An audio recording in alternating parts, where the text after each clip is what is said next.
Download aplikasi Tarbiyah Sunnah di handphone Anda. Tersedia di Google Play dan App Store. Assalamualaikum warahmatullahi wabarakatuh. Bismillahirrahmanirrahim. Alhamdulillahirabbil alamin. Nahmaduhu wa nasta'inuhu wa nastaghfiruh. Wa na'udzu billahi min syururi anfusina wa min sayyiati a'malina. Man yahdihillahu fala mudhillalah wa man yudlil fala hadiyalah. Nashhadu an la ilaha illallah wahdahu la syarika lah wa anna Muhammadan abduhu wa rasuluh. Ya ayyuhalladzina amanu taqullaha haqqa tuqatih wa la tamutunna illa wa antum muslimun.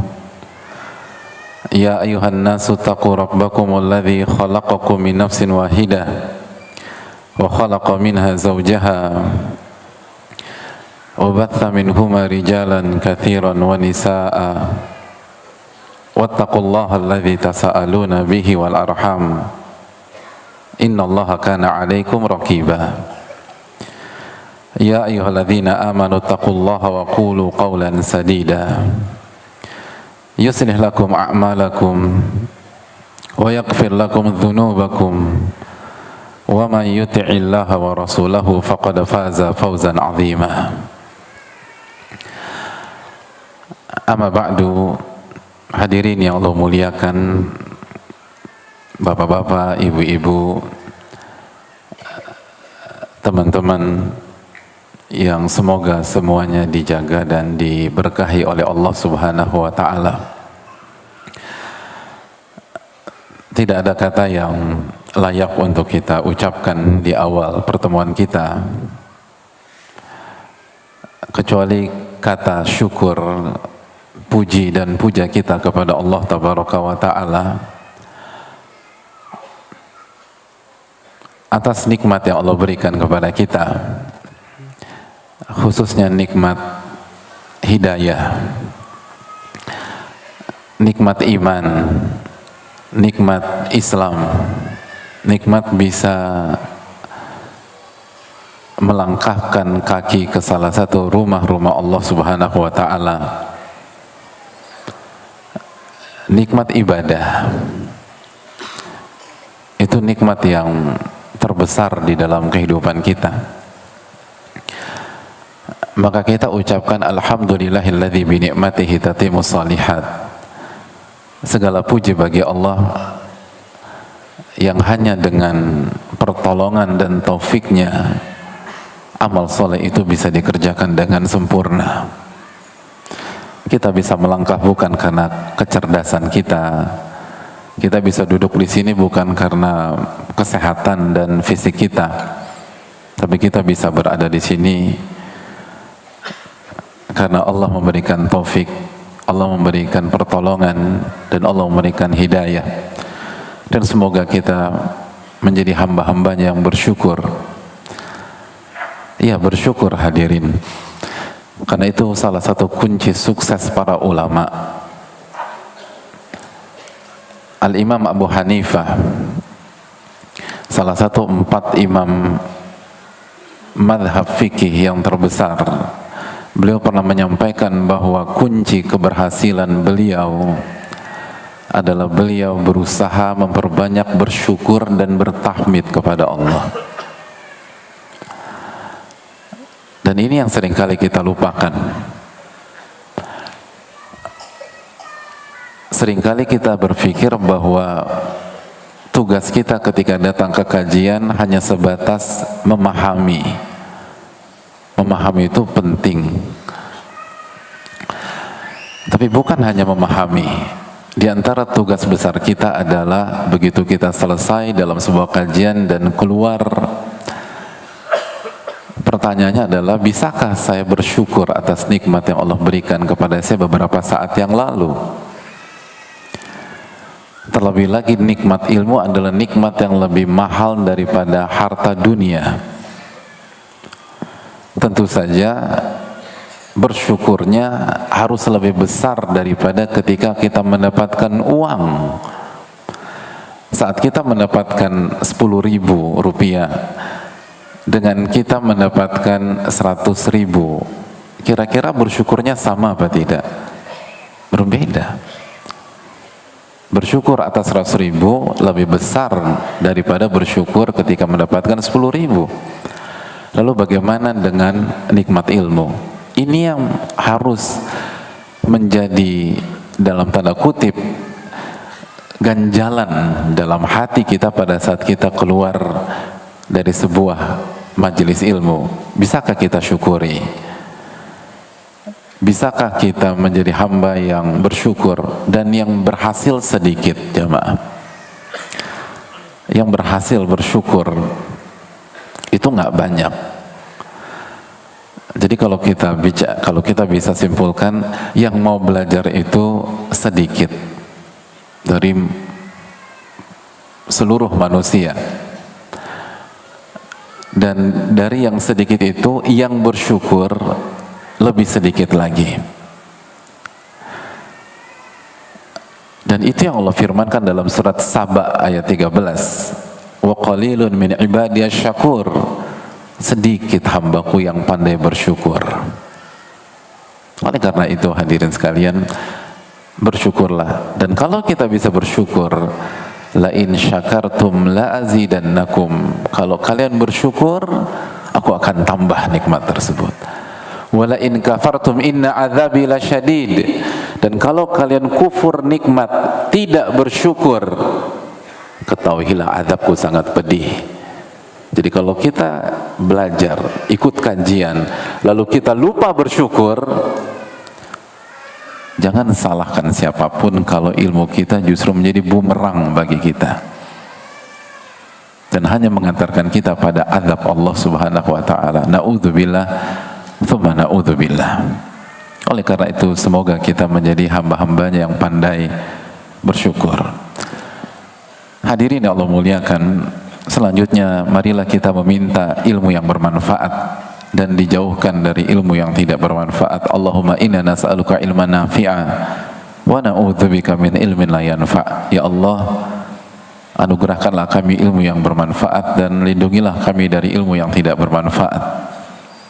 Sebagaimana salawat beriring salam semoga senantiasa tercurahkan kepada junjungan kita Nabi kita Muhammadin alaihi salatu wassalam beserta para keluarga, para sahabat dan orang-orang yang istiqomah berjalan di bawah naungan sunnah beliau sampai hari kiamat kelak.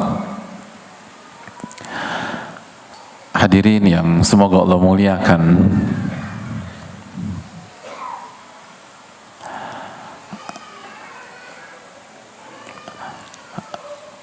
pada kondisi atau pada rentan waktu ini kita tuh sering banget mendengar istilah tentang mental illness atau mental health atau istilah healing, dan teman-temannya yang mungkin 10 tahun yang lalu, 15 tahun yang lalu, 20 tahun yang lalu itu istilah nggak populer di tengah-tengah kita. Tapi sekarang dikit-dikit gue kena mental nih, gitu. Aku kena mental, gitu. Kamu mau kemana? Aku mau healing dulu. Itu menjadi sapaan ramah di telinga-telinga kita. Dan itu merubah hidup kita, membuat hidup kita tertekan, terbebani, kebahagiaan sirna. Hari-hari diisi dengan stres, lalu stres dan stres. Ada banyak orang kehilangan senyumnya, hadirin.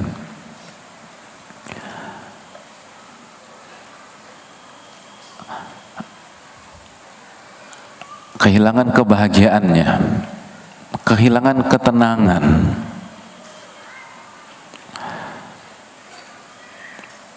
Lalu banyak di antara kita berusaha berpikir, Apa penyebab ini semua?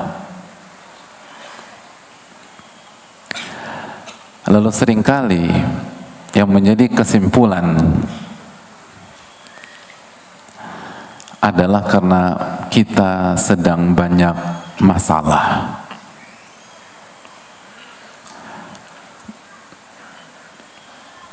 Mulai dari masalah rumah tangga, masalah keluarga, masalah dengan suami, masalah dengan istri, masalah dengan orang tua, ada yang masalah sama mertua.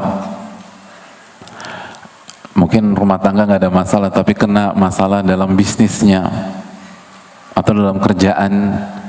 Ada orang punya masalah sama bosnya, yang bos punya masalah sama karyawannya, karyawannya pada malas, nyebelin, nggak bisa diatur. Yang karyawan punya masalah sama atasannya, bosi banget, arogan, mau menang sendiri. Dan itu yang menjadi alasan banyak kita punya masalah kehidupan dan ternyata kena mental dan mengidap mental illness.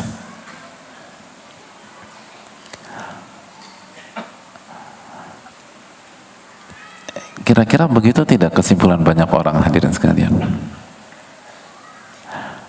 Dan memang di banyak orang kondisi pandemi dan pasca pandemi itu benar-benar meninggalkan banyak masalah, dan itu mempengaruhi mentalnya dan mempengaruhi hatinya. Sebelum saya lanjutkan, saya ingin bertanya,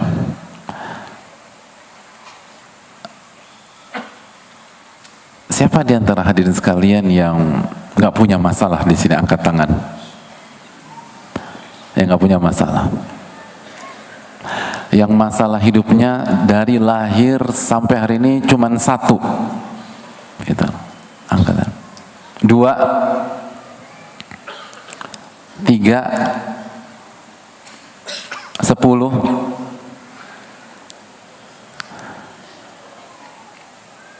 Yang punya banyak masalah?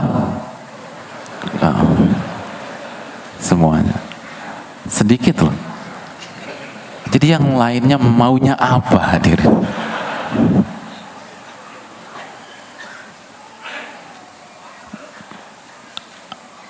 Hadirin yang Allah muliakan,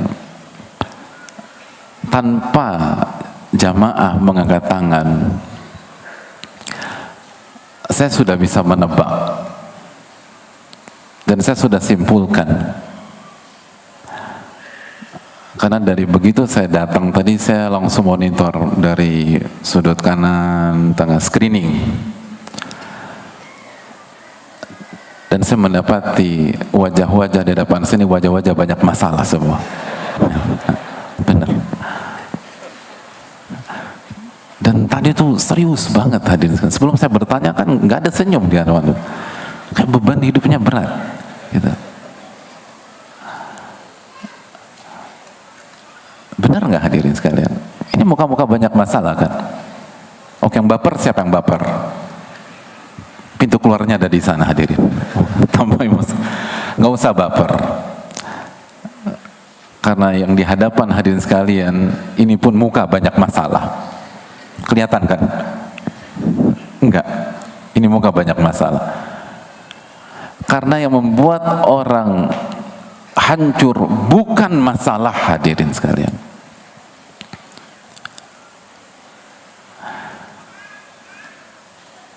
Tapi banyak masalah selalu dijadikan kambing hitam oleh banyak orang.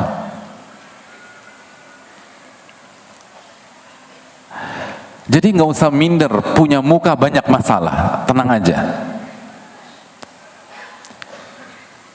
Ada yang ngangguk-ngangguk penuh harapan. Ternyata masih ada harapan Pak Ustadz. Masih, insya Allah. Kenapa demikian? Saya mau tanya sama kalian sekalian. Siapa orang yang masalahnya paling berat dan paling banyak?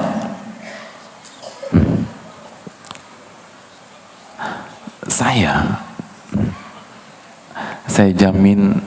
Ada yang angkat tangan? Masya Allah. Coba lihat. Jadi antum mengaku orang paling banyak masalah sedunia.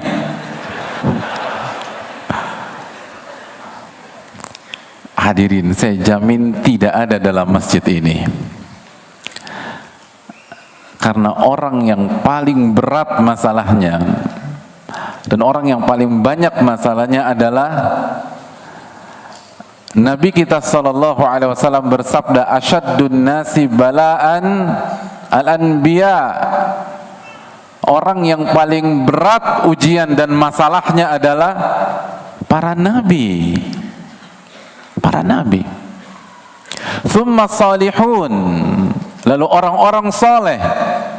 Thummal amthal fal amthal, lalu yang kesalehannya di grade berikutnya, lalu di grade berikutnya, di level berikutnya, lalu di level berikutnya. Maka kita bisa buat kesimpulan sederhana, orang yang paling berat masalah hidupnya adalah para anbiya, para rasul. Jadi punya banyak masalah itu positif atau negatif, hadirin? Masya Allah. Mulai terangkat moral kita ya. Ternyata positif. Sudah bingung Pak Ustadz gitu. Ke masjid ini aja halu tadi. Saya nggak sengaja ke sini. Mungkin. Tapi nama. Dan dalam hadis Nabi SAW beliau juga bersabda, wa yubtalal mar'u ala hasabi dinih. Dan seseorang itu diuji, diberikan masalah, diberikan cobaan sesuai dengan kadar agamanya. Jika agamanya tinggi kualitasnya, maka ujian dan masalahnya pun tinggi dan berat.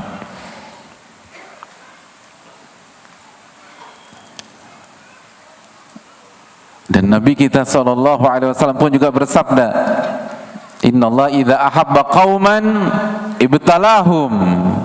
Sesungguhnya Allah Subhanahu wa taala kalau mencintai sebuah kaum, maka Allah akan uji kaum tersebut.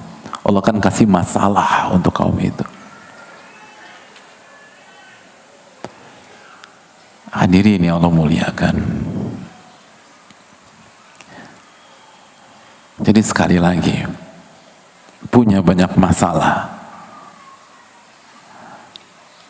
itu positif atau negatif, hadirin?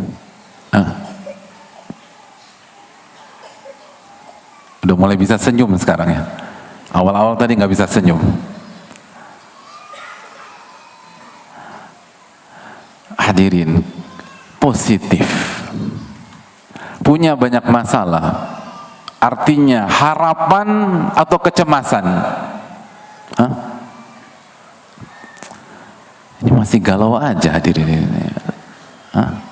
Sekali lagi, punya banyak masalah itu artinya harapan atau kegalauan?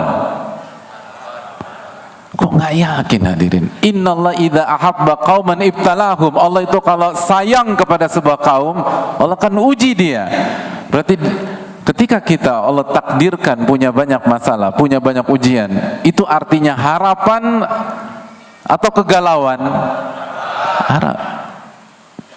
Harapan, hadirin. Harapan. Karena semoga itu tanda dan harapan Allah mencintai kita.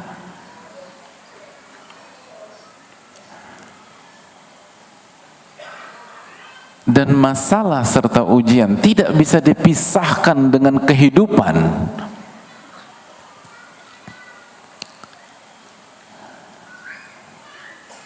Karena karakter kehidupan dunia adalah darul bala, kata para ulama.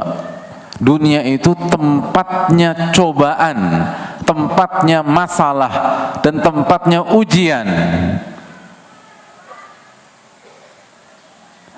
Allah berfirman dalam surat Al-Mulk ayat 2 yang hadirin sudah ketahui, alladzi khalaqal mauta wal hayata liyabluwakum ayyukum ahsanu amala. Dialah yang menciptakan kematian dan kehidupan.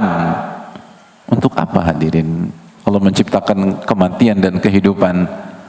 Untuk menguji, ujian. Kehidupan sama dengan ujian.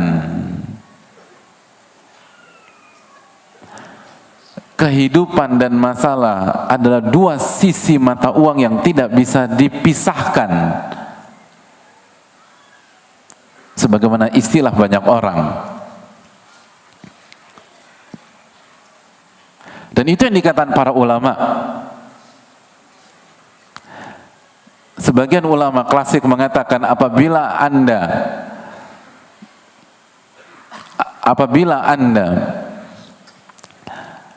masih diberikan kesempatan hidup, berarti Anda masih diuji oleh Allah Subhanahu wa taala. Ujian dan masalah itu berakhir ketika Anda wafat.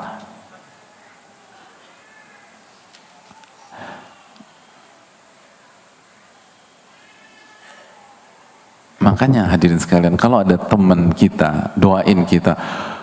Gua doain semoga ini ujian lo yang terakhir. Mulai besok lo gak akan dapat masalah hidup lagi. Jangan diaminin. Itu artinya dia doain besok kita mati. Amin, amin. Lo emang BFF gua bro. Ini orang nyumpain Anda mati. Ada masalah sama Anda itu orang. Mungkin hasad, mungkin benci.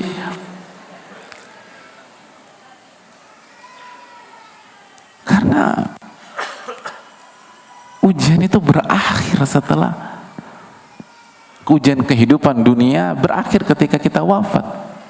Baru kita wafat, lalu masuk ujian kubur. Lalu setelah itu nikmat kubur atau azab kubur. Hadirin, dan ini harus kita sadari.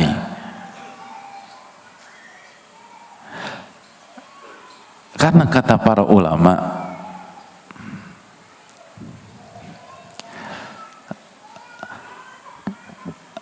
salah satu masalah dalam kehidupan yang bisa membuat orang gagal jadi baik, gagal jadi bahagia, gagal jadi orang tenang, itu karena dia tidak sadar.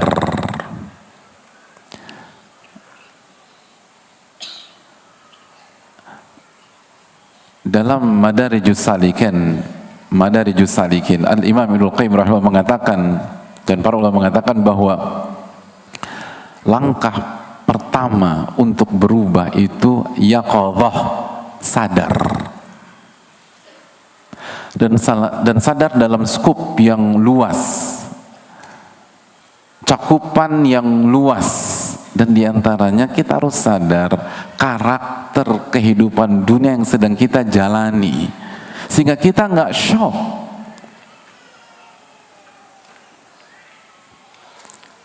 Sehingga kita nggak kaget ketika kita ingin umroh atau ingin haji,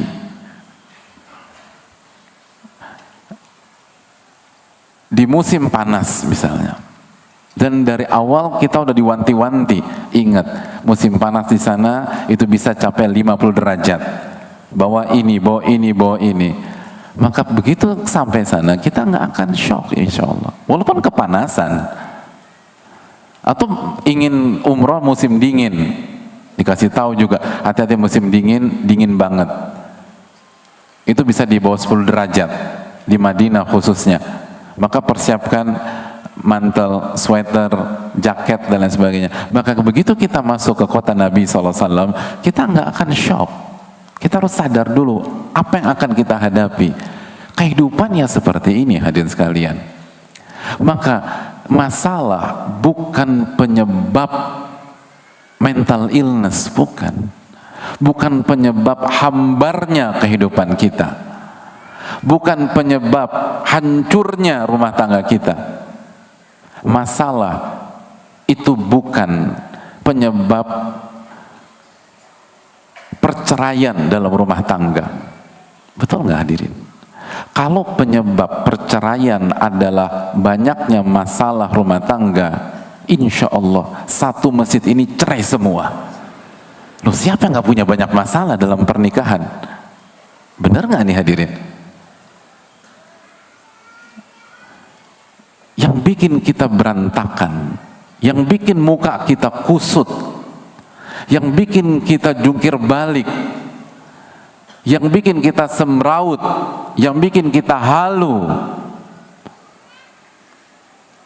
adalah karena kita tidak tahu ilmunya.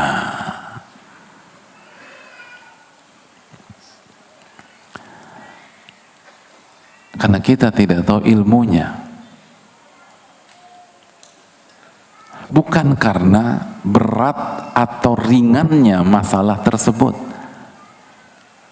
tapi karena kita tidak tahu ilmu. Kita hidup tanpa ilmu. Hidup tanpa ilmu artinya masuk ke ujian tanpa ilmu. Karena tadi kita katakan bahwa kehidupan dunia adalah apa hadirin? Darul bala, tempatnya ujian dan cobaan.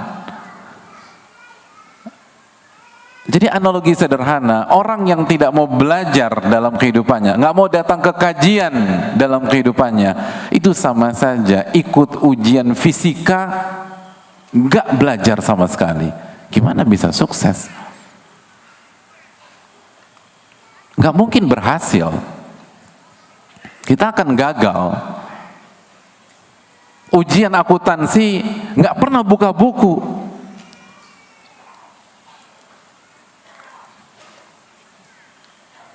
Bro, gimana? Udah belajar belum? Belum. Terus gimana? Yang penting ikhlas, ikhlas. Ujian kimia, ikhlas itu penting hadirin. Tapi mungkinkah kita berhasil di ujian kimia hanya modal ikhlas? Gak mungkin. Itu sama. Orang nggak mau kajian, nggak mau datang ke majelis taklim, nggak mau belajar, nggak mau buka kitab para ulama. Yang penting anak tulus aja ngejalanin kehidupan. Gak bisa. Allah yang berfirman, Alladzi khalaqal mauta wal hayata liyabluwakum. Allah ciptakan kematian dan kehidupan untuk menguji. Hidup ini ujian. Makanya dalam hadis Tirmidzi, Nabi kita SAW mengatakan dengan ilustrasi, beliau menggariskan sebuah garis, lalu garis-garis pendek yang kesimpulannya hidup itu berpindah dari sebuah masalah satu ke masalah yang kedua. Selesai masalah kedua, pindah masalah ketiga. Masalah ketiga berakhir, pindah masalah keempat. Masalah keempat berakhir, itu artinya kita pindah masalah kelima. Sampai kapan? Sampai kita berhadapan dengan masalah yang tidak ada solusi, yang bernama kematian. Itu poin. Jadi ketika kita lolos dalam masalah kehidupan pada hari ini, itu artinya sudah ada masalah berikutnya menunggu kita hari esok. Bahkan seringkali nggak perlu nunggu hari esok, sorenya ada masalah lagi. Lalu bagaimana kalau kita nggak punya ilmunya, jamaah?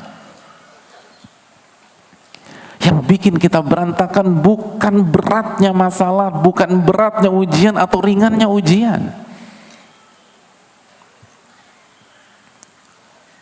Sebagai contoh sederhana,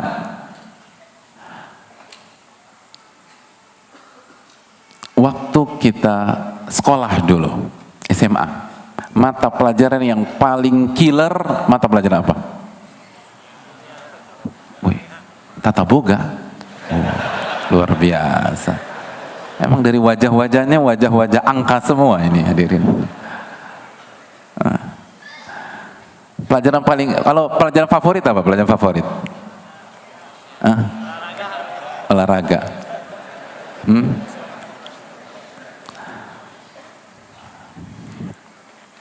Dulu waktu kita sekolah dulu, tapi ini jangan ditiru ya, jangan ditiru.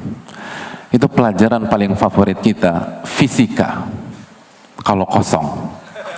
kimia kalau kosong, matematika kalau kosong. Tapi kalau begitu gurunya hadir, aduh, banyak-banyak istighfar kita ini.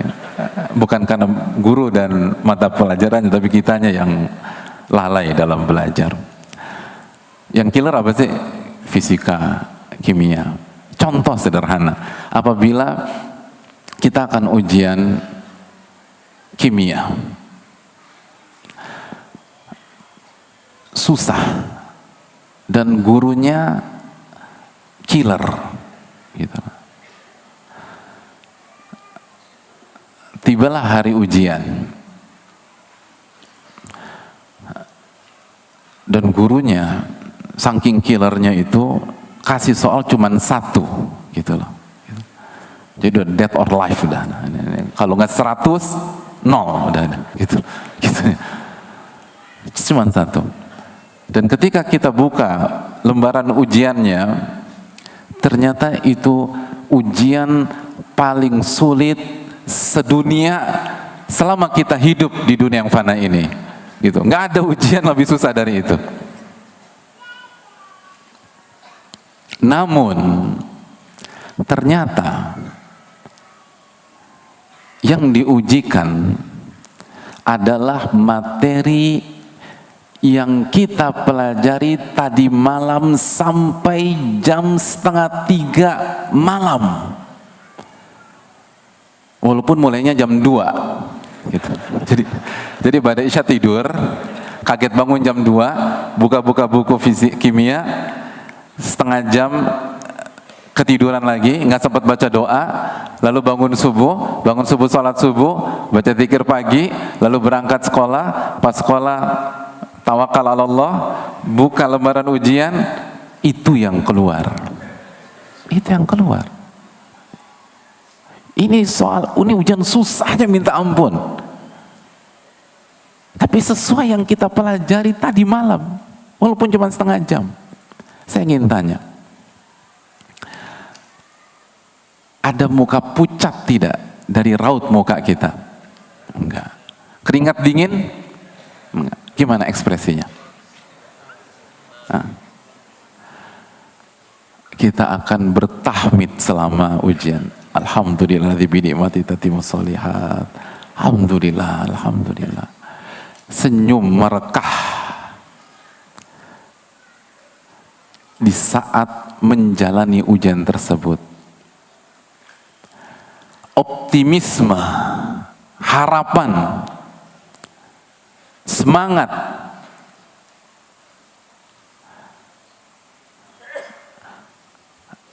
ditambah determinasi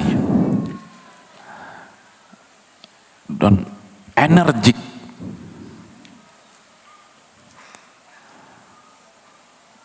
Tunggu dulu. Ini ujian sudah selesai atau belum? Hah? Belum, sedang ujian. Banyak orang mengatakan badai pasti berlalu. Ini sedang badai ini. Badai kimia. Tapi kita bisa tersenyum.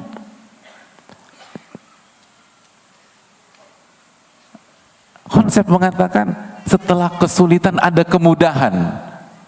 Ya, tapi pada saat itu bukan konsep itu yang terjadi, tapi konsep ma'al usri yusra. Justru kita menikmati kemudahan di tengah-tengah kesulitan. Kenapa? Apa jawabannya? Karena kita pakai ilmu dalam menjalani ujian tersebut. Kita tahu ilmunya, hadirin. Dan kita amalkan, kita terapkan ilmu tersebut. Kita tuangkan ilmu itu.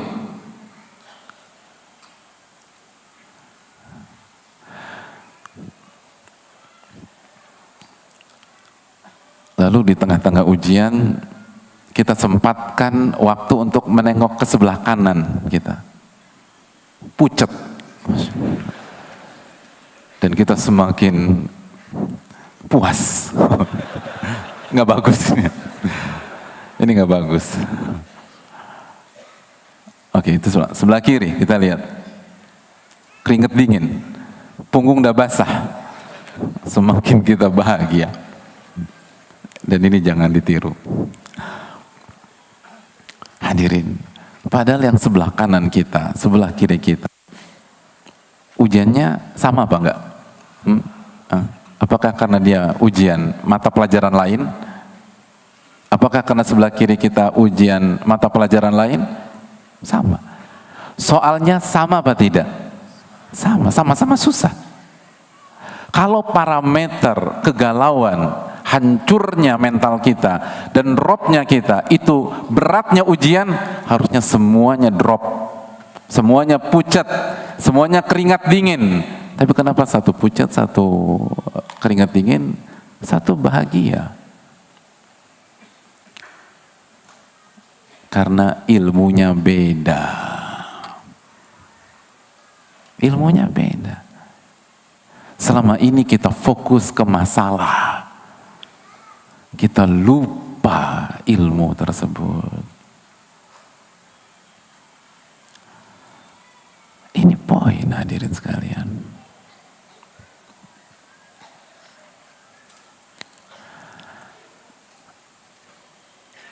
Ini bukan tentang berat, sulit, atau ringannya ujian. Dan begitu ujian, lembar jawaban kita kumpulkan, kita keluar dengan bahagia. Adapun sebelah kanan kita benar tamat hidup gua nih, tamat hidup gua, tamat hidup gua. Kita alhamdulillah, alhamdulillah, alhamdulillah. Beda ilmu, hadirin. Ini yang harus kita sadari. Sebagaimana ujian yang mudah, tapi kita nggak punya ilmunya, cukup membuat kita keringat dingin dan kena mental. Kalau misalnya saya tanya kepada hadirin sekalian, sebutkan rumus luas trapesium. Siapa yang tahu? Tahu kan? Antum belum pucat karena saya kasih pertanyaan terbuka. Coba kalau saya tunjuk muka antum secara khusus di depan ribuan jamaah, insya Allah mulai pucat. Insya Allah. Kenapa? Saya ingin tanya, pertanyaan ujian tadi, ujian yang sulit dalam ilmu matematik atau yang mudah? Hah? Trapesium? Sulit? Ya Allah. Itu kan pembahasan bangun ruang. Pembahasan bangun ruang kita pelajari di mana? SD. Itu pertanyaan anak SD, hadirin. Coba yang anak SD di sini angkat tangan. Nah, ini enggak. Ini antum kan di level cucunya anak SD gitu loh. Cucunya udah SD maksudnya. SD udah lama. Artinya ini gampang. Tapi kenapa kita bisa kena mental? Karena lupa ilmunya. Ketika ilmunya nggak tahu atau ilmunya lupa, maka disitulah mimpi buruk dimulai dalam kehidupan kita. Itu masalahnya, hadirin.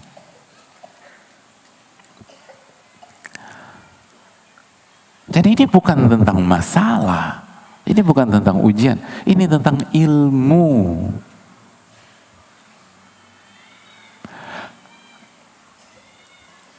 Makanya ulama kita mengatakan bahwa ilmu adalah rohnya kehidupan. Ilmu itu roh.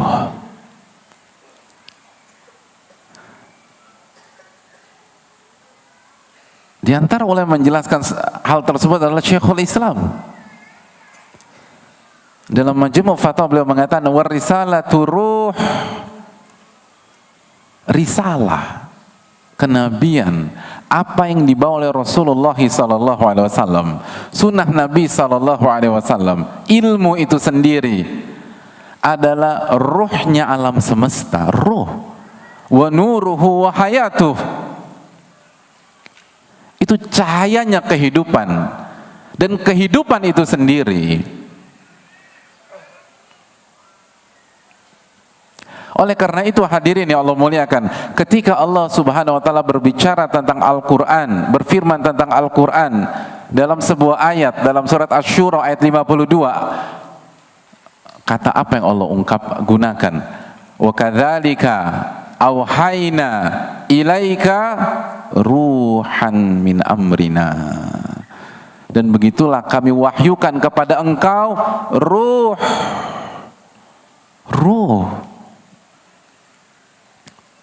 dari perintah kami dan dari sisi kami. Al-Quran itu ruh. Dan silakan buka buku-buku tafsir. Apa artinya? Artinya Al-Quran adalah ruhnya hati, ruhnya jiwa. Berarti hidup tanpa Al-Quran bagaikan hidup tanpa ruh, mati hadirin, mati, hambar, gersang, kering, halu. Wa kadzalika auhayna ilaika ruhan min amrina.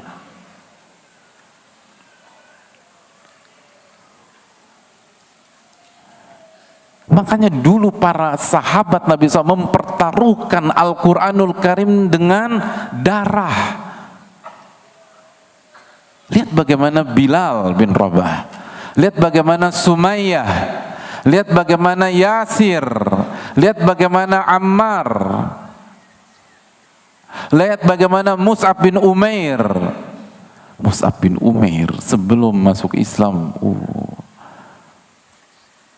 itu hadirin anak muda, good looking, ganteng.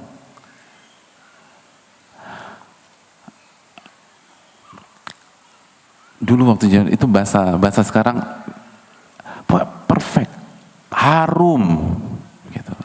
Belum sampai parfumnya udah sampai hadirin. Begitu masuk Islam diboikot sama keluarganya, kurus, kering, dan beberapa kali ditemukan pingsan di sudut atau di jalan kota Mekah. Tapi mereka tidak goyah. Mereka mempertahankan ilmu, mempertahankan Al-Quran, mempertahankan risalah. Kenapa? Karena mereka sadar bahwa ini adalah ruh. Maka mereka pertahankan sebagaimana mereka mempertahankan nyawa. Itu yang kita lihat Bilal bin Rabah, Sumayyah, Yasir, baik laki-laki maupun wanita. Mereka mempertahankan ilmu, mempertahankan Al-Quranul Karim, sunnah Rasulullah SAW, itu seperti mereka mempertahankan nyawa, bahkan lebih dari itu. Sumayyah kehilangan nyawa hadirin, radhiyallahu ta'ala anha. Yasir kehilangan nyawa. Adapun kita, dengan segala fasilitas yang Allah kasih, kemudahan yang Allah berikan, hanya modal datang, hanya modal jalan.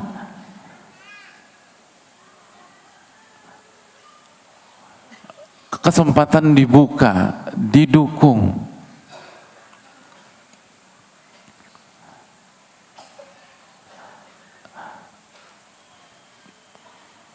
Tapi kemana semangat mempertahankan ilmu tersebut? Kemana semangat menuntut ilmu itu? Sudahkah kita sadari betapa pentingnya ilmu?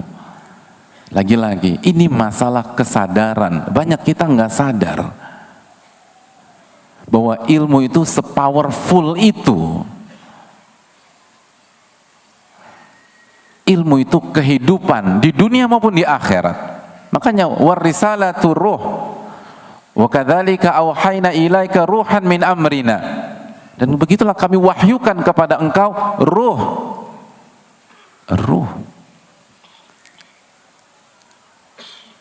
Ini tentang ilmu, bukan tentang masalah.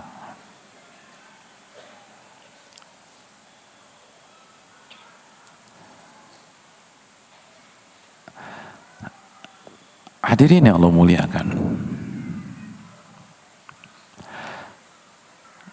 maka marilah kita belajar, marilah kita hadiri majelis-majelis ilmu, baik jamaahnya maupun panitianya, semua butuh, karena semua punya masalah dan semua banyak masalah.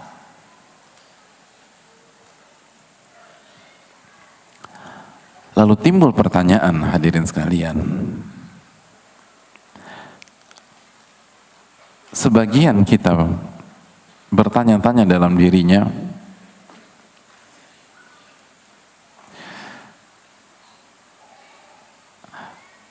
saya udah belajar Ustaz, tapi kenapa kok masih hambar? Saya udah ikutin kajian,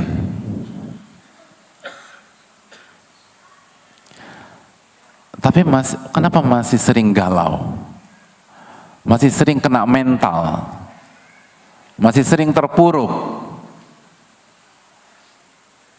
Apa yang salah? Katanya kalau kita punya ilmu bisa. Hadirin yang Allah muliakan, berarti ada yang perlu kita pahami lebih dalam, ada yang perlu kita renungkan lebih lanjut.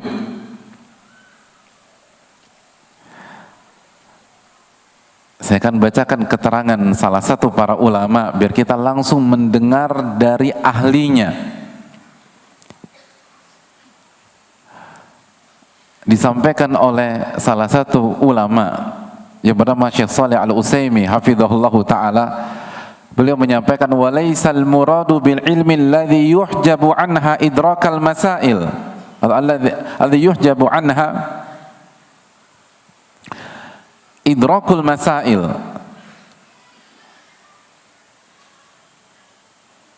fa inna idrakal masail yujadu inda aqwamin yusbihuna wa yumsuna ala mukhalafati syariah. Yang dimaksud ilmu itu bukan sebatas mengetahui hukum sebuah masalah, bukan sebatas itu, bukan sebatas paham sebuah masalah.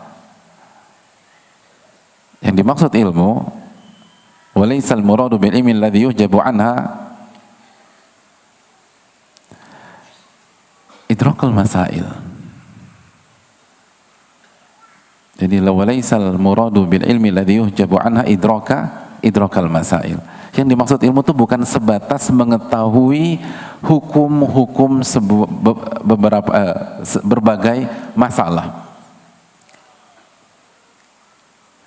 tapi yang dimaksud dengan ilmu, walakinnal murada bil ilmi alladhi yunalu bi ta'dhimil ilm wal ilmu nafi' alladhi yakunu khairan lil abdi fid dunya wal akhirah.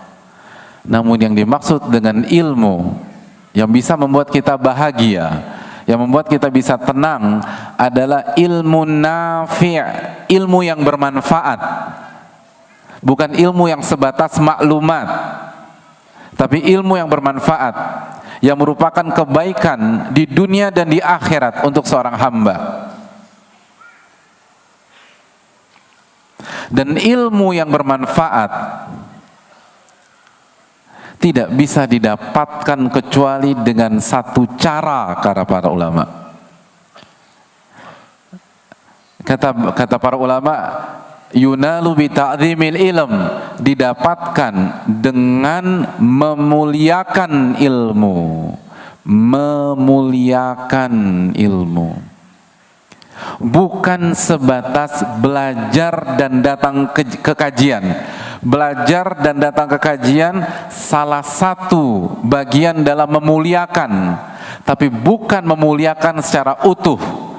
Untuk mendapatkan ilmu yang merupakan obat galau, obat mental illness, obat stres, obat untuk bahagia, obat agar tenang, adalah ilmu nafi yang cara mendapatkannya hanya satu cara,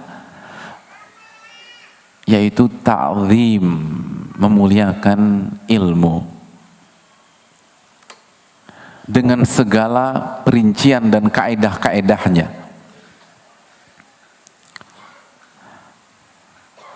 Amma mujarradul ilmi bi idrakil masail fa innahu yakunu wabalan 'alal 'abdi fid dunya wal akhirah. Adapun ilmu yang sebatas mengetahui hukum A, hukum B, ilmu yang sebatas mengetahui berbagai macam masalah, titik sampai di sana. Ilmu sebatas teori, ilmu sebatas maklumat, ilmu sebatas knowledge, maka itu akan menjadi bumerang bagi pemiliknya di dunia dan di akhirat. Wa ta'dhamu 'alal hujjatu fid dunya wa yu'akhadh bil uqubati fil akhirah. Maka bumerang itu semakin besar sesuai dengan besarnya ilmu dia itu. Semakin banyak maklumatnya tapi tidak bermanfaat, semakin parah kondisi dia. Dan di akhirat dia akan diancam, diadab sama Allah Subhanahu wa ta'ala. Ilmu nafi.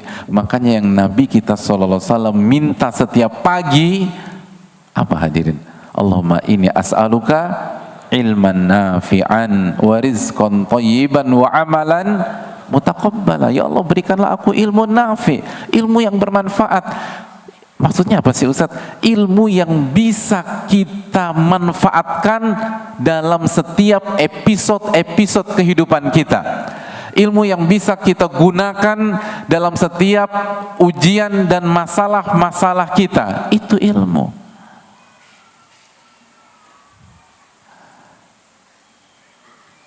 Semua banyak orang hafal hadits la taghdab walakal jannah. Jangan marah, niscaya bagimu surga.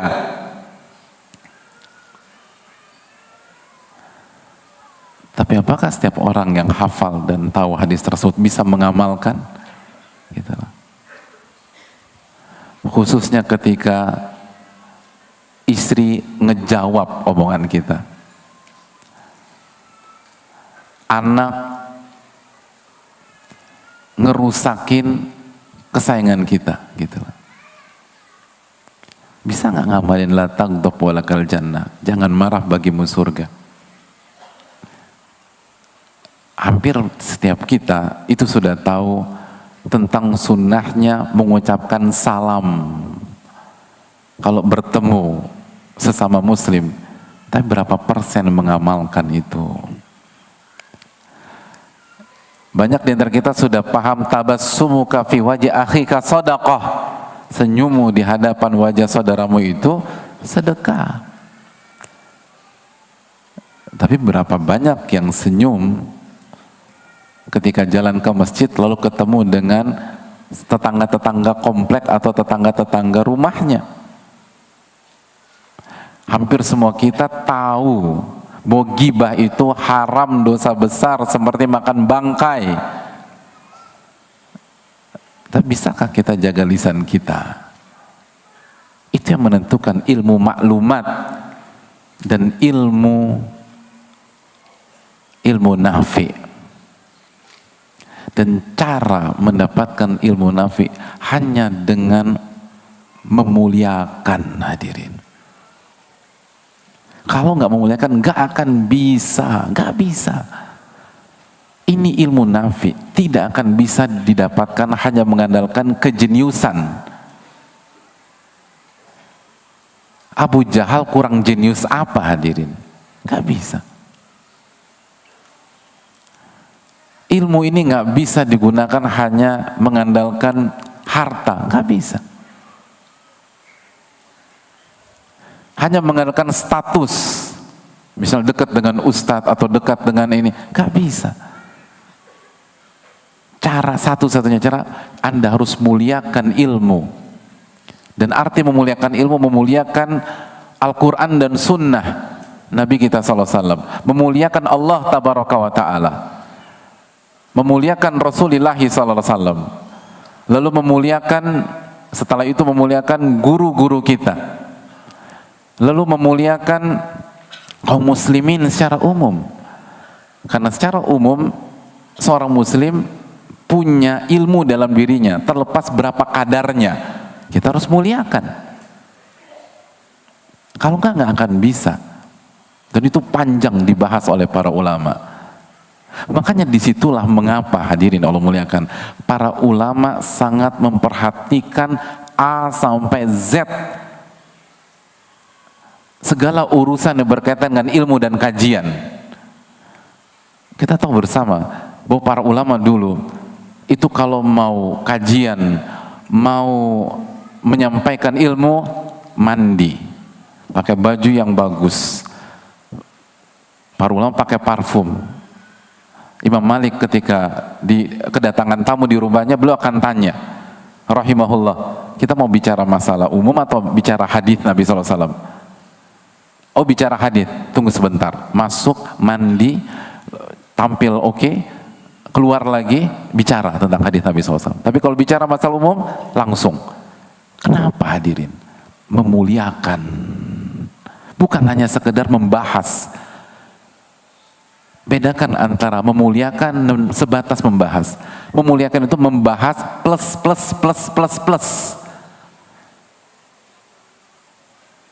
Itu demikian. Kenapa mereka tampil necis, tampil bagus? Ibnu Abbas itu kalau diriwayatkan kalau pakai penutup kepala, kalau mau menyampaikan ilmu dengan kualitas yang bagus, dan kita tahu kualitas yang bagus ada harga, ada barang. Diriwayatkan dalam kurs kita itu di atas 1 juta loh pecinya Abdullah bin Abbas kalau mau kajian, benar-benar tampil. Lihat bagaimana Abdullah bin Abbas ketika ingin berdialog dengan Khawarij, orang-orang yang ekstrim, orang-orang yang gampang mengkafirkan umat Islam, yang mengkafirkan pelaku dosa-dosa besar. Ketika ingin dialog, dan dialog itu menyampaikan apa hadirin? Ilmu. Penampilannya bagaimana? Keren hadirin, memuliakan. Ini tentang memuliakan. Itu kenapa para ulama kita ketika datang ke majelis atau sebelum datang ke majelis, itulah sebabnya kenapa para ulama, di antara hikmahnya, kenapa para ulama datang ke kajian, bahkan melakukan rihlah, melakukan perjalanan. Kenapa ulama sekali Sa'id bin Musayyib itu mengatakan, in kuntu la asirul ayyama wa layali fi talabil haditsil wahid. Aku ini suka berjalan beberapa siang dan beberapa malam, artinya berhari-hari. Jadi aku suka berjalan berhari-hari hanya untuk mencari satu hadis. Satu hadis berhari-hari. Kenapa?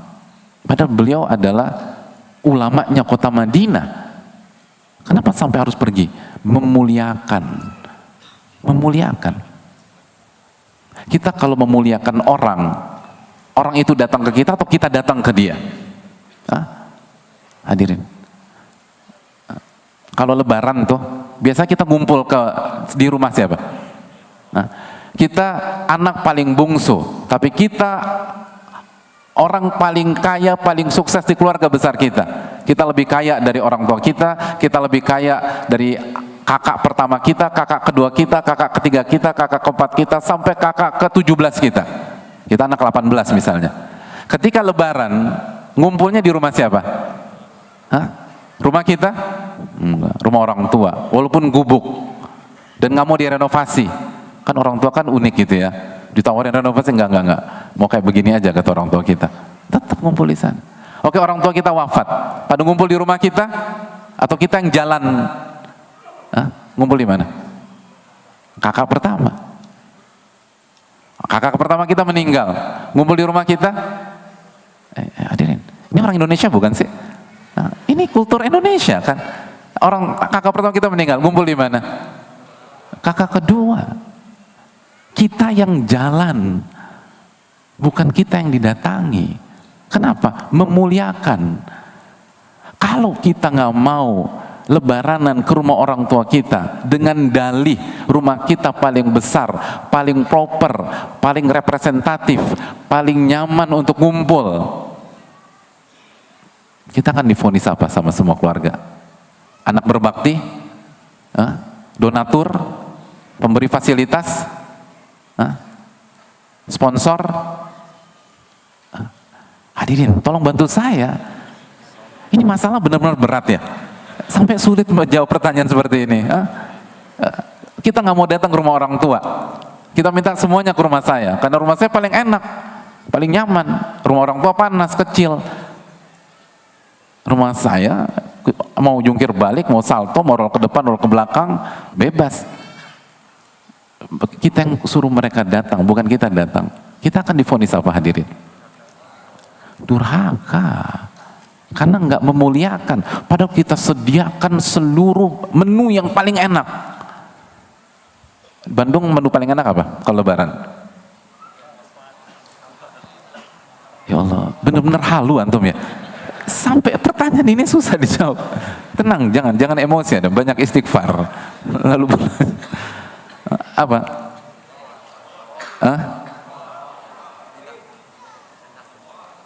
Rendang. Ya Allah, ini di mana sih? Rendang.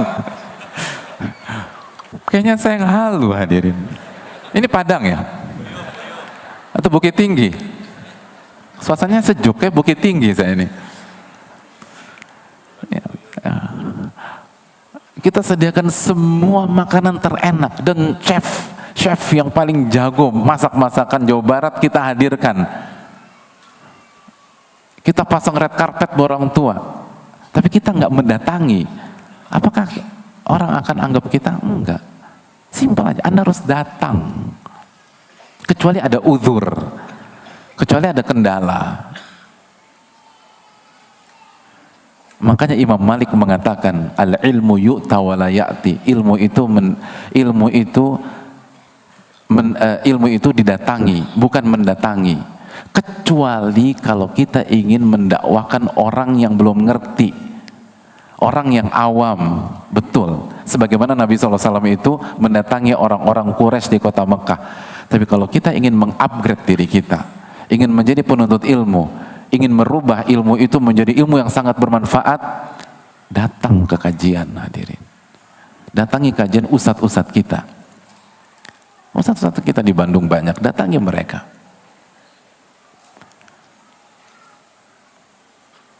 Ibnu Dailami Abdullah bin Fairuz rahimahullahu ta'ala, beliau mendengar hadis dari Abdullah bin Amr, dan pada saat beliau mendengar hadis tersebut beliau ada di Palestina. Maka beliau langsung berusaha mencari hadis tersebut, mendengar langsung, datang langsung, faraqiba wa tajasyama masyaqas safar. Beliau berangkat, beliau gunakan hewan tunggangannya dan beliau berjalan dan bersabar menghadapi kesulitan ketika safar. Sampai tiba di mana? Taif. Fahaddatsahu bidzalik. Lalu beliau mendapatkan hadis tersebut. Palestina, Taif hadirin. Palestina. Yang umroh, mungkin sebagian pernah ke Taif. Itu Taif. Itu para ulama datang. Kenapa? Betul, alhamdulillah sarana banyak. Ada online. Jadi online nggak boleh, online boleh hadirin. Online bagus, online positif. Tapi fungsi online bukan untuk menggantikan off air, bukan untuk menggantikan offline, bukan untuk menggantikan majelis. Online adalah sebuah sarana second option, opsi kedua kalau kita tidak bisa, kita ada kendala, kita ada uzur. Karena semua sepakat, walaupun kontennya sama, baik di offline maupun di online, tetapi dari sisi memuliakan, mana yang lebih tinggi? Hadirin, mana yang lebih tinggi? offline. Maka ketika sisi memuliakannya lebih tinggi, maka peluang mendapatkan ilmu bermanfaatnya jauh lebih besar. Itulah alasannya mengapa dulu para ulama kita untuk mendapatkan satu hadis berhari-hari, untuk mendapatkan satu hadis dari Palestina ke Taif, untuk mendapatkan satu hadis berjalan selama 1 bulan sebagaimana yang dialami Jabir. Jabir itu untuk mendapatkan satu hadis dan bertemu dengan Abdullah bin Unais, itu beliau melakukan perjalanan 1 bulan ke Syam untuk satu hadis. Hari ini kita untuk mendapatkan satu hadis harus berjalan berapa bulan hadirin? Modalnya apa? Kaki, jempol sekarang. Bukan satu hadis, satu buku hadis. Hari ini satu buku hadis yang isinya ribuan hadis hanya cukup dengan jempol. Lalu wifi gratis. Berapa passwordnya? Download gitu. Logikanya, kalau ini tentang konten, sekali, kalau ini tentang konten, seharusnya yang lebih berkualitas, yang satu buku hadis dengan jempol saja dalam hitungan menit, atau yang satu hadis harus menempuh 1 bulan. Sekali lagi, kalau ini hitungan konten dan efisiensi, harusnya yang lebih berkualitas yang mana? Satu buku hadis beberapa menit atau satu hadis 1 bulan? Satu buku hadis beberapa menit. Tapi kenyataan yang lebih berkualitas siapa? Kita atau Jabir bin Abdullah? Kita atau Ibnu Dailami? Ibnu Dailami. Karena intinya bukan sebatas konten, walaupun konten sangat penting, tapi ada hal berikutnya, memuliakan. Itu kunci kalau kita ingin mendapatkan ilmu nafi. Dan seterusnya harus dibahas secara perinci hadirin. Tapi itulah poinnya. Kalau kita bisa memuliakan ilmu, kita belajar, maka kita akan dapat ilmu nafi. Itu kita belum bicara di majelis loh. Belum lagi di majelis bagaimana cara duduk. Kenapa para ulama membahas cara duduk? Kok ribet banget? Oh, bukan ribet hadirin. Ini memuliakan. Ini memuliakan. Kalau ada tamu datang ke rumah hadirin sekalian, lalu dia angkat kaki, lalu jempolnya ditujukan ke muka hadirin sekalian, kira-kira perasaan hadirin gimana? Masalah memuliakan itu penting. Makanya hadirin Allah muliakan, para ulama kita seperti yang disampaikan oleh Al-Allama Az-Zarnuji rahimahullahu ta'ala, kata beliau, catat baik-baik, i'lam, ketahuilah. Saya bacakan keterangan para ulama biar kita langsung dengar dari sumbernya. I'lam, ketahuilah, bi anna talibal ilmi la yanalul ilma wa la yantafi'u bih. Sesungguhnya penuntut ilmu tidak akan mendapatkan ilmu dan tidak akan mendapatkan manfaat dari ilmunya. Jadi dia tidak akan mendapatkan ilmu nafi, dia nggak akan mendapatkan ilmu yang bermanfaat. Illa bi ta'zimil ilm wa ahlihi wa ta'zimil ustadhi wa tauqirihi, kecuali dengan memuliakan ilmu, memuliakan ahli ilmu, memuliakan gurunya, dan hormati gurunya tersebut. Itu cara. Ini konsepnya ulama, resepnya ulama hadirin. Makanya ulama atau sebagian orang soleh di zaman dulu ilmunya nggak banyak, tapi berkah, tapi bermanfaat. Bilal itu bukan ulama hadirin, tapi nggak kena mental illness. Bilal bukan ulama, disiksa. Siapa yang masalah hidupnya selevel dengan Bilal? Ada, angkat tangan. Berarti lebih parah semua nih. Nggak ada di antara kita lebih parah dari Bilal atau selevel dengan Bilal, semua di bawah. Tapi kenapa beliau bisa sabar, bisa tenang, bisa istiqomah, bisa nggak bergeming? Hadirin, bayangkan dihina, direndahkan, disakiti, ditindih dengan batu besar. Kalimat yang terucap hanyalah Al-Ahadul Ahad. Al-Ahadul Ahad, Allah Esa, Allah yang Esa. Bilal nggak ganti profile picture, nggak buat status, nggak curhat. Al-Ahadul Ahad. Kenapa dada beliau begitu lapang? Karena ilmu beliau bermanfaat. Maka kejarlah ilmu yang bermanfaat. Wallahu ta'ala alam bisawab. Ini yang bisa disampaikan, dan kita buka sesi tanya jawab. Tapi sebelumnya ada pengumuman dari panitia. Wassalamualaikum ala nabiyina Muhammad.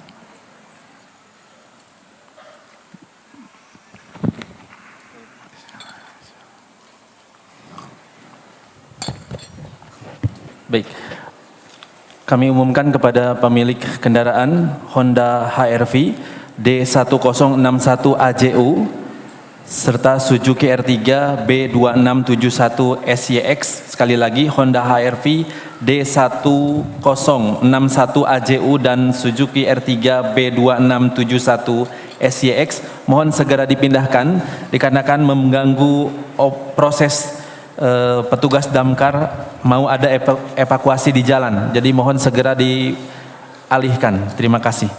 Silakan Ustaz. Jazakallahu khairan. Afwan Ustaz, bolehkah menganggap enteng ujian yang kita terima dengan yakin bahwa Allah pasti membantu kita dan kita hanya ikhtiar sebisa kita dan beribadah maksimal? Ya, terima kasih atas pertanyaannya. Dan untuk edukasi bagi kita semua, salah satu adab dalam bertanya adalah ucapkan salam terlebih dahulu, karena dalam riwayat disebutkan assalam qabla su'al, salam sebelum bertanya. Salam sebelum bertanya. Dan yang kedua, nasihat para ulama kita doakan gitu loh. Kita doakan ulama kita doakan guru-guru kita doakan saudara-saudara kita doakan umat, baru kita bertanya. Nabi SAW bersabda, man sana ilaikum ma'rufan fakafi'uh. Apabila seseorang berbuat baik kepada anda, maka balaslah perbuatan baik itu. Dan kalau anda belum bisa balas, maka doakan, kata Nabi. Kita dapat ilmu dari para ulama, maka jangan lupa doakan ulama-ulama kita. Pada dasarnya kita harus doakan dan kita harus balas. Tapi kalau kita belum bisa balas, kita doakan. Dan salah satu momen mendoakan adalah ketika bertanya. Dan itu kultur ilmu. Dulu para guru-guru kita, para ulama-ulama kita, para masyaikh itu mengajarkan kita demikian. Tapi mungkin yang bertanya belum tahu atau lupa, nggak apa-apa. Ini proses belajar. Bolehkah menganggap enteng ujian yang kita terima dengan yakin bahwa Allah pasti membantu kita dan kita hanya ikhtiar sebisa kita dan beribadah maksimal? Hadirin Allah muliakan, jawabannya walau ta'ala bisawab, tidak boleh menganggap enteng ujian atau menggunakan diksi yang mengarah ke arah sana, walaupun maksud kita nggak ke sana. Karena penggunaan kata atau diksi itu penting.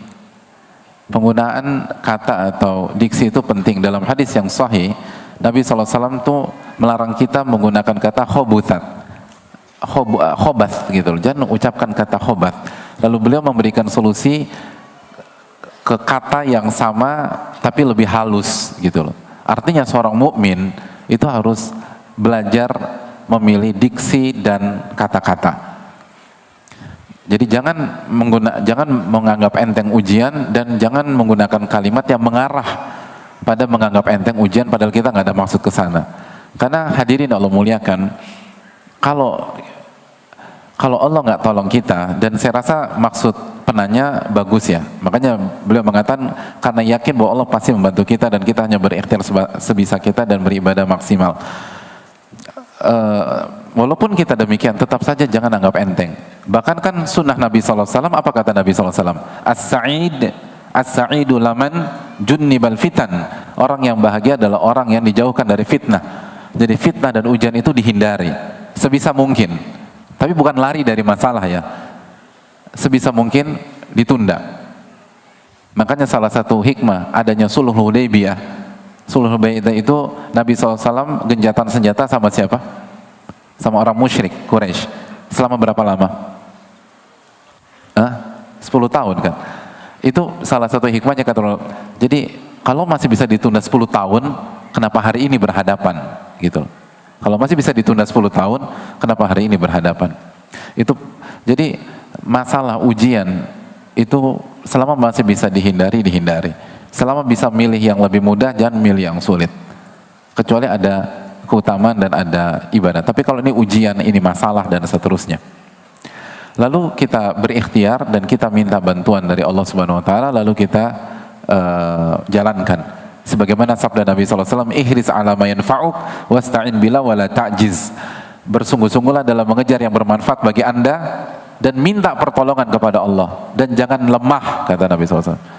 Dan Nabi SAW juga bersabda sallallahu alaihi wasallam, la tatamannau liqa'al adu. Anda jangan pernah berharap bertemu dengan musuh. Jangan pernah berharap bertemu dengan musuh.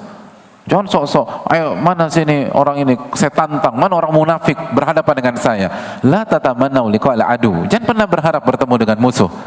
Was'alullah al-afiyah, dan minta keselamatan dari Allah. Minta keselamatan, jangan ketemu dengan masalah. Minta keselamatan.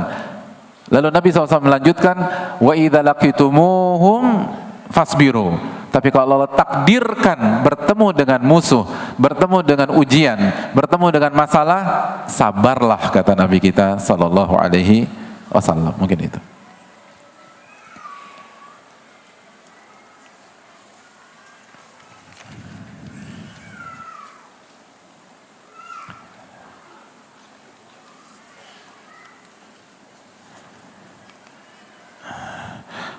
Ahsanallahu ilaikum Ustadz wa iyyakum.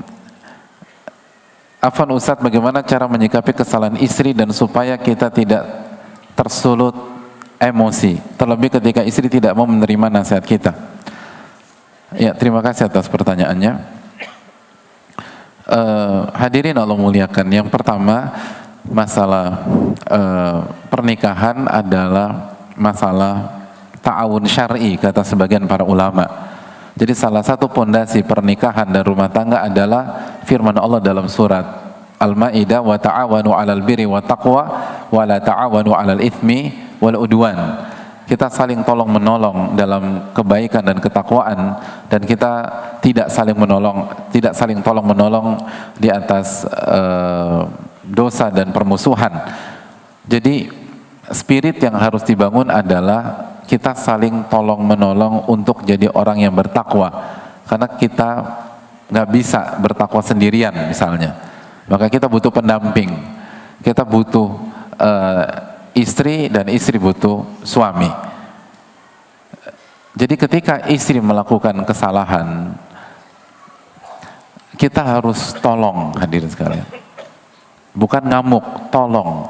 Jadi kita harus berpikir bagaimana cara yang paling efektif menolong istri kita. Bisa jadi marah, bisa jadi. Tapi marahnya itu bukan emosi. Gimana cara marah nggak emosi, hadirin? Sambil senyum nimpuk gelas gitu Pak Ustadz. Bukan. Marah mendidik. Marah karena Allah, kata Ibnu Jama'ah rahimahullah. Marah karena Allah, bukan karena marah emosi. Dan marah karena Allah, marah mendidik, itu kaidahnya jelas, takarannya jelas. Dan hati itu tenang. Karena tujuan kita bagaimana istri kita berubah, bukan mengungkapkan dan meluapkan, bukan.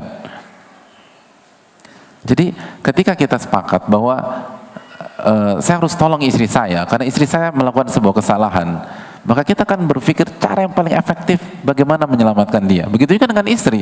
Ketika suaminya salah, maka istri akan berpikir bagaimana cara menolong suami saya agar keluar dari kubangan maksiat dan dosa. Itu yang harus kita camkan. Makanya hadirin yang Allah muliakan, pernikahan itu harus dibangun di atas pondasi yang sama, harus clear dulu. Dan banyak di antara kita seringkali lupa tentang masalah itu. Lalu yang berikutnya, jangan bangun narasi kesempurnaan dalam rumah tangga. Kita yang repot hadirin, kita yang berantakan. Kenapa? Nggak ada yang sempurna. Pernikahan itu tuh persatuan atau pertautan antara dua sosok. Yang satu pendosa, yang satu pendosa. Betul nggak hadirin? Salah ya? Kalau saya salah tolong diluruskan. Nabi SAW bersabda, kullu bani Adam khata, setiap anak Adam banyak melakukan kesalahan. Wa khairul khata'ina tawwabun, dan yang terbaik di antara mereka yang paling banyak bertaubat. Jadi kita khususnya suami jangan bangun narasi kesempurnaan. Dan salah satunya adalah dengan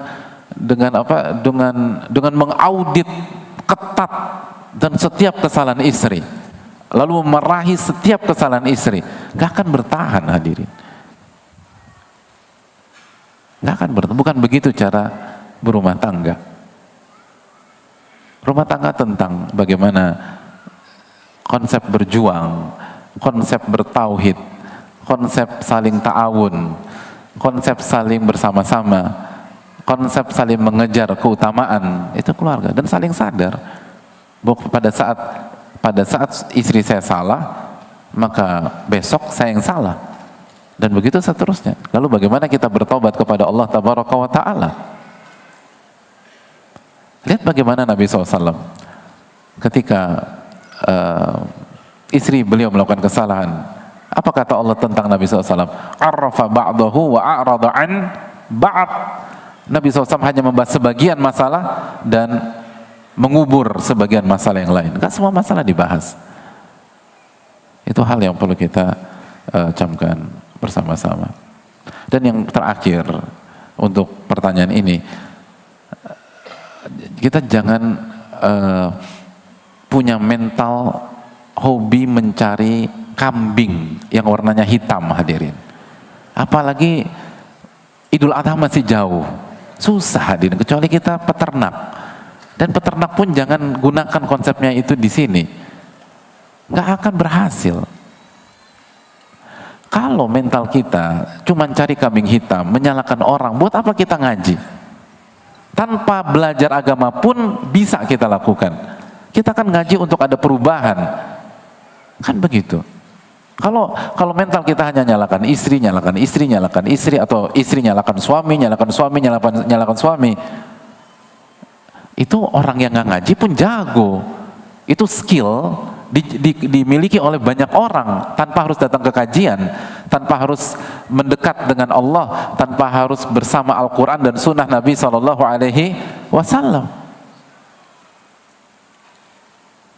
Bukankah kita ingin naik kelas? Terus kalau naik kelas gimana caranya? Asy-Syura 30, wa ma asabakum min musibatin fabima kasabat aydikum wa ya'fu an katsir. Dan apapun yang menimpa kalian itu pasti ada andil dari kesalahan dan perbuatan tangan kalian, dan Allah telah mengampuni banyak dari dosa-dosa kalian. Itulah konsepnya para ulama klasik dan sampai hari ini dalam berumah tangga. Makanya para ulama kita ketika melihat istrinya tidak sebagaimana biasanya, tidak senurut biasanya, tidak setaat biasanya, apa kata mereka? Kata mereka, inni la a'sillah fa'ara athara ma'siyati fimro'ati wa dabbati. Aku berapa waktu yang lalu bermaksiat kepada Allah.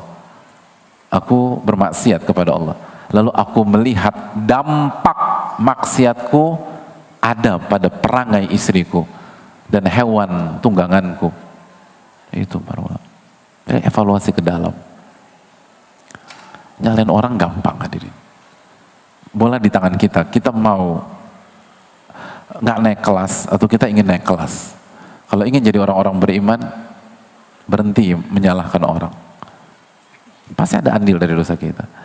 Dan semakin fasih kita menyalahkan orang, semakin kita gagal memperbaiki diri. Tapi semakin kita fasih introspeksi diri, maka kita akan menemukan kekeliruan, kesalahan diri kita. Kita akan menemukan blind spot kita. Dan ketika kita menemukan itu, maka kita akan mengobati.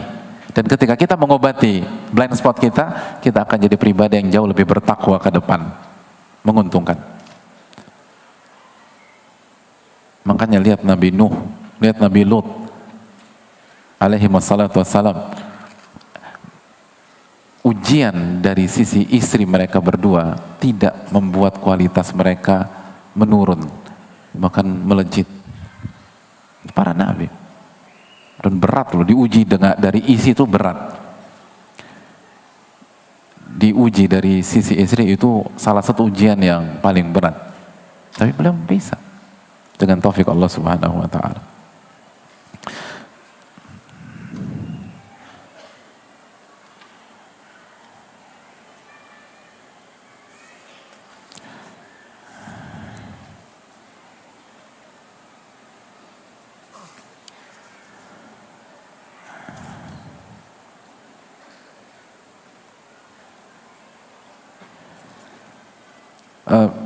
Bismillah, assalamualaikum Waalaikumsalam warahmatullahi wabarakatuh. Semoga selalu dijaga oleh Allah dan seluruh kaum muslimin, amin ya rabbal alamin.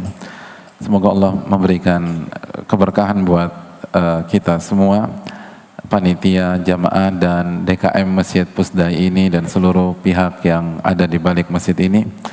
Semoga Allah memberikan pahala besar buat kita semua, amin ya rabbal alamin. Afwan izin bertanya dan minta nasihat. Qadarullah, saya tidak jadi menikah. Kiat-kiat agar mendapatkan pasangan yang Allah pilih bagaimana? Agar mendapatkan pasangan yang bertakwa. Minta nasihatnya agar Anda tetap semangat dalam beribadah dan menuntut ilmu dan mengamalkannya. Syukran jazakallahu khair Ustaz, terima kasih atas pertanyaannya. Yang pertama, wallahu ta'ala misal masalah pernikahan,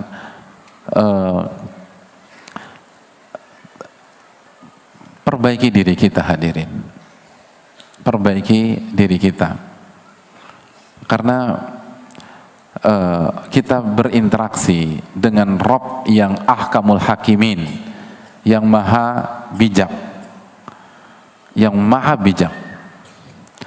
maka kaidah umumnya adalah wat-thayyibatu lit-thayyibin, wanita yang baik untuk laki-laki yang baik. Kaidah umum. Ada kasus anomali, dan itu karena hikmah yang sangat besar dan mungkin bukan saat ini kita bahas. Tapi secara umum, at-thayyibatu lit-thayyibin, laki-laki yang baik, perempuan yang baik untuk laki-laki yang baik. Dan itulah kondisi kita di sehari-hari gitu loh. Misalnya laki-laki yang punya kualitas, yang dia cari apa? Apa? Yang nggak sholat, yang nggak puasa Ramadan, yang nggak nutup aurat dan seterusnya, enggak kan? Sebaliknya, wanita yang soleha, siapa yang dia cari? Hadirin yang Allah muliakan. Oh, semakin berkualitas seseorang, itu semakin picky, selalu begitu. Di semua bidang. Antum jago di bidang apapun, antum akan semakin selektif. Jadi, kalau ingin mendapatkan orang-orang yang berkualitas, maka perbaiki kualitas diri kita, karena mereka nggak ngasal, mereka cara berpikirnya tidak ngasal. Itu hal penting. Dan yang kedua, jangan pernah takut kalau kita jujur sama Allah dan kita punya kualitas. Sekali lagi, Allah alaihissallahu bi ahkamil hakimin, bukankah Allah pemutus yang paling bijak? Dan hadirin Allah muliakan, mutiara itu, walaupun ada di dasar laut, itu tetap dicari oleh para nelayan. Mutiara, walaupun dasar laut, itu dicari. Sampah plastik, walaupun ada di permukaan laut, nggak disentuh sama nelayan, nggak disentuh. Nah sekarang kita mau jadi yang mana? Jadi nggak usah khawatir, kita berinteraksi dengan Rabbul Alamin. Kalau kita mutiara, dicari. Walaupun ada di dasar, walaupun yang mempertaruhkan nyawa. Itu poin. Terus yang terakhir, pernikahan itu tentang kemampuan dan kebutuhan. Kemampuan dan kebutuhan. Apa yang mampukah kita secara utuh ya? Saya bicara, ini kan bukan sesi pernikahan, tapi secara umum kita lihat kemampuan. Ya ma'syarasy syabab man istata'a minkumul ba'ah falyatazawwaj. Wahai anak muda, barang siapa yang mampu maka menikahlah. Terus yang kedua, kebutuhan. Dan kebutuhan setiap kita tuh beda, hadirin. Dan ini konsep para ulama. Konsep para ulama. Makanya kalau kita buka buku-buku fikih para ulama, misalnya contoh apa yang dikatakan oleh Ibnu Ruslan dalam kitab Zubat, kata beliau, sunnah li muhtajin mutikin lil uhab nikahu bikrin dzati dinin wa nasab. Pernikahan itu hukumnya sunnah bagi yang apa? Bagi yang butuh dan mampu. Butuh. Ini tentang kebutuhan. Apa kebutuhan kita untuk bisa husnul khotimah, untuk bisa masuk ke dalam surga, untuk bisa beribadah kepada Allah. Lalu cari sesuai dengan kebutuhan tersebut dan jangan ikut-ikutan, karena ini bukan perkara yang mudah. Ini yang bisa disampaikan. Jazakallahu khairan. Waktu telah habis dan kita sekali lagi bersyukur kepada semua pihak. Jazakallahu khair kepada seluruh jamaah. Sebuah kebahagiaan bisa hadir lagi setelah berapa lama ya? Saya terakhir ke sini tahun 1900 berapa? 2000 berapa ya? Enggak lah. 2013. Masa 2013? Ah ya, Masya Allah. Makanya antum tuh udah tua-tua sekarang ya. Enggak, saya juga lebih tua. Jadi makasih banyak, sebuah kebahagiaan bisa berada di sini lagi, dan jazakallahu khair kepada seluruh asatid kita, Al-Ustadz Abu Haidar Hafidhullah dan seluruh asatid di sini, karena antum tuh dibina oleh ustadz-ustadz di sini di Bandung dan sekitarnya. Maka jangan lupa doakan mereka dan ingat terus jasa-jasa mereka, dan kita doakan kebaikan untuk mereka. Dan jazakallahu khair kepada DKM Masjid Pusdai dan seluruh jajarannya. Semoga seluruh kegiatan amal soleh mereka diterima oleh Allah Subhanahu Wa Taala dan menjadi timbangan baik di hari kiamat nanti. Dan terima kasih kepada seluruh panitia dan orang-orang yang berada di balik acara ini, dan semoga Allah Subhanahu wa taala menerima amal ibadah kita. Allahumma inna nas'aluka ilman nafi'an wa na'udzubika min ilmin la yanfa'. Ya Allah, berikanlah kami ilmu yang bermanfaat dan lindungilah kami dari ilmu yang tidak bermanfaat. Dan sambil pulang jangan lupa memperbanyak doa, Rabbana taqabbal minna. Ya Allah, terimalah amal ibadah kami. Sebuah kebahagiaan bisa bersama hadirin sekalian, dan semoga Allah terima amal ibadah tersebut, dan semoga kita pandai bersyukur sehingga kita bisa ditambah di kemudian hari. Subhanakallahumma wa bihamdika, la ilaha illa anta, astaghfiruka wa atubu ilaik. Assalamualaikum warahmatullahi wabarakatuh. Terima kasih banyak. Syukran. Terima kasih. Yuk belanja di TS Mart. Dengan belanja di TS Mart, Anda turut berpartisipasi dalam dakwah yang diselenggarakan YTS.